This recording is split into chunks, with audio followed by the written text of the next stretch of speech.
welcome back to Becca's World. I'm your host, Blind Becca. Today, I'm going to be talking about my hair and, well, everybody's hair. I wanted to share with you guys how the history of my hair and how I've come to take care of my hair and see what, just let you guys know what I do in case you guys want to try what I've done.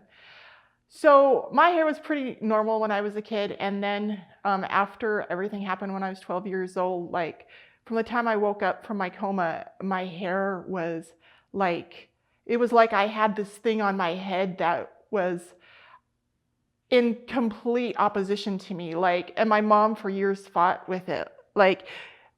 As you guys can see, I have naturally curly hair, but when I was 12 years old and all this happened, it was weird because the natural curl that was in my hair just became this horrible kinky stuff that you couldn't do anything with. And over the years, my mom tried to perm it.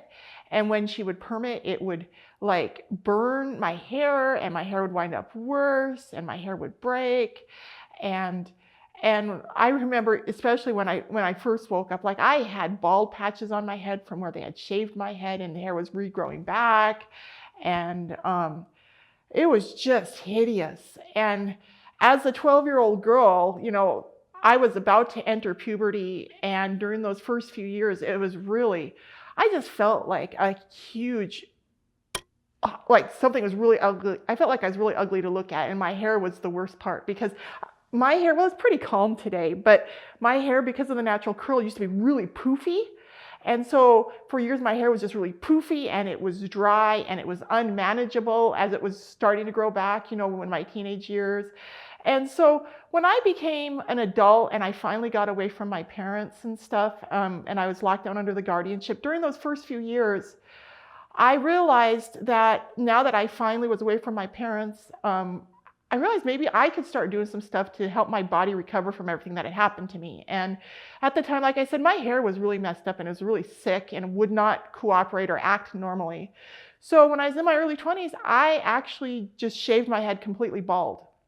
And it was really scary. And I actually kind of did it on a dare. I was hanging out with some friends and we were smoking pot.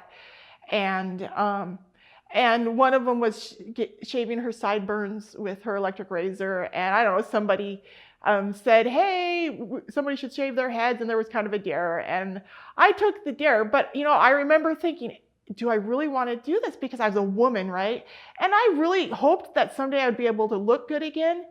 And even though at that point I felt really ugly, at that point in my life I felt really ugly, I thought, if I shave my head, is this going to make me feel even uglier about myself? And will this cause me problems with how I feel about myself? And I was really struggling at that point, guys. I was about 10 years out of the brain injury at that point. And I'd been dealing with the blindness for about 10 years. And there was I'd been told a lot of incorrect stuff about myself. And so I was trying to figure all that stuff out. And when I had the idea of shaving my head, I thought, wow, is that really a good idea, or are you going to regret that? And then I thought, it will grow back someday. And I knew my hair grew really fast anyway. So I shaved my head. And then as it started growing back, I've just, over the years, tried to take better care of it, which is, like I talked about, I take care of my hair differently than my mom did. I don't perm my hair. I don't brush my hair, or I try not to brush my hair when it's wet because it causes split ends. I try to love my hair and make sure my hair is happy. And I feel like my hair is an outward expression of what's going on inside of me, because honestly, when I first woke up in 1989 and my whole being was shattered and my world was upside down, my hair was just this big mess. And it was like an example of what the inside of me looked like and felt like. And since that was an outward manifestation of what I was like back then, I thought, well, if I can fix my hair, that will help fix all of me then, right? I mean, it just kind of stands to reason. And so as I've been healing different things about myself over the last 20 years since I shaved my head, I've also been trying to get my hair to get on the same page with me, that I'm no longer that broken girl of 30 years ago. Since my hair has been growing back the last 20 years, I've also been healing my body the last 20 years. New hair, new body, new hope, new abilities, new everything. And so I kind of look at my hair as something to indicate to me how my overall being is doing. I feel like as my hair has grown back over the last 20 years and I've been reconnecting with my whole being as my hair has grown out longer and healthier and stuff, I just kind of use it as like a measuring stick. Like, okay, so my hair, I think my hair probably looks normal now. As far as like most women's hair, like it's completely healthy now. It's no longer affected from all the chemicals and drugs they had me on 30 years ago. It's no longer affected from the trauma, all the chemical imbalances and stuff that happened to my brain and body from all the damage that was done from the brain tumor and everything that had happened to me. So when you feel, when something happens, or maybe nothing has happened, but you're at a point in your life where you feel worthless and like you're not a good enough person to exist and like you don't have any worth and stuff. When you need to do that, when you need to figure out how to still survive, it's a matter of going inside of yourself and getting to know the person you are on the inside. Because all those years ago, when everything changed so drastically in my life, I still knew that I was still the same Becky that had gone to sleep, a few weeks before. And so I really had to figure out how to get to know that person again on the inside and how to love that person. And then I had to figure out how to introduce that person to the world. And that's a big part of what I've been doing by the outward changes I've been doing, is I've been introducing that Becky on the inside to the world. And a big part of that is making that Becky on the inside feel comfortable about letting the world see her again. And so that's why I had to learn how to make my hair work for me. How did I see my hair? How could I see my hair and make it look good? So that was a matter of learning how it feels like with my hands and how does it feel on my head. For years, I actually wore my hair in a ponytail, and I wore it in a ponytail out of just necessity, because the way my life was, I was active. I had small children, and every morning when I first woke up, I hit the floor running. I had babies to take care of and stuff like that. So I would just pull my hair up in a ponytail, and it really hurt my neck really bad, but it was just out of necessity. But back then I wasn't really paying attention to how I took care of my hair and what kind of hairstyles worked best for my body and stuff. And I really had to figure out what worked best. And like, as you guys can see, I have my hair pulled up. I've got this hairband here. This is how I always wear my hair now. I wear it and I slide it up so it hoists my hair up off my neck like so.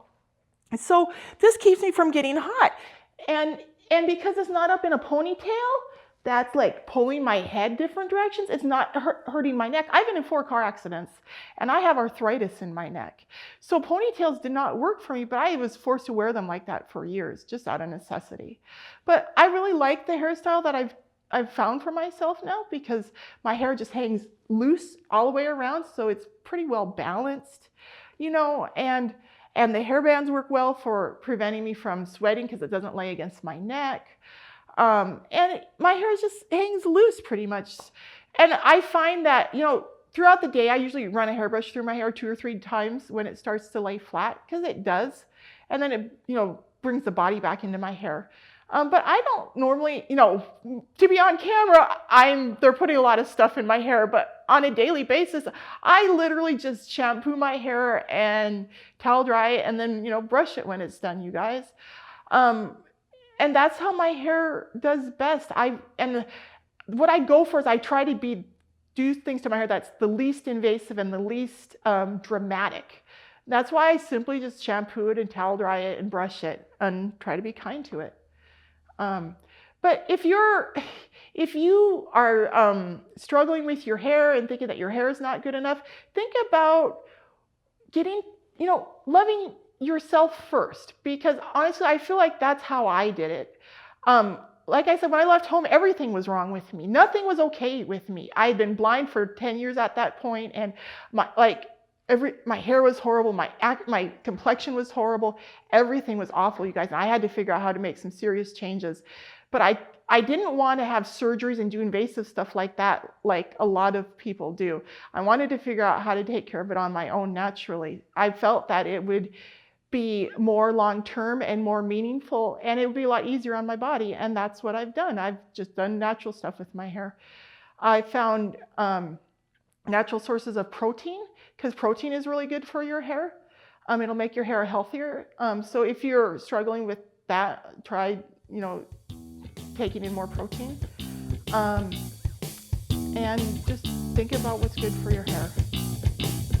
Thank you for watching Becca's World. Please like, share, and subscribe to my channel.